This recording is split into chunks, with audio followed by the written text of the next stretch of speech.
I'd expected awkward. Instead, I received open arms. "Kendra, it's good to see you," Tom said.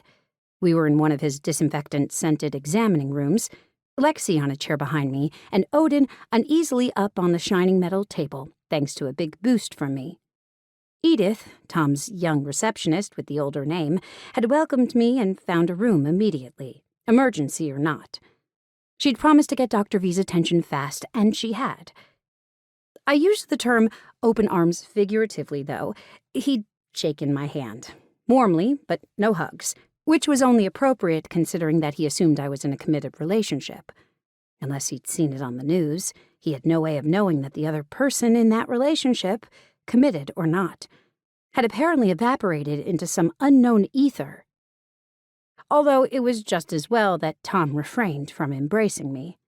I needed a huge number of supportive hugs these days, but as a former potential romantic interest, he could misconstrue it. I could misconstrue it.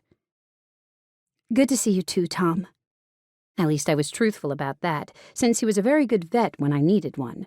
However, observing him across the examining table, I noticed lots of lines at the edges of his eyes. I'd enjoyed Tom's looks because they were nice, but not extraordinary.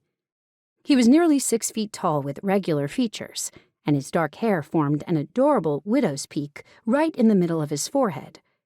His brown eyes always looked sincere, especially when they filled with fondness for me. But right now, those eyes appeared squinty, strained, and somewhat bloodshot.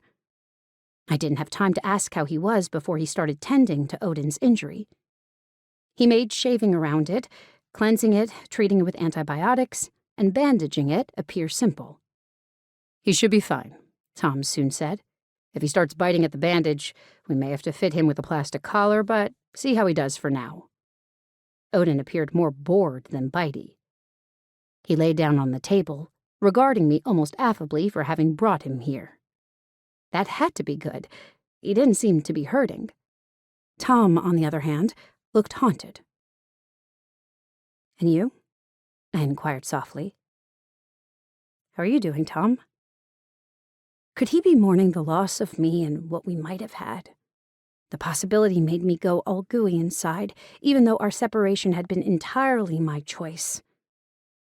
"I've been better," he admitted, and I braced myself for him to declare how he wanted me back. "A friend of mine just—" He seemed to perk up a little as he stared at me.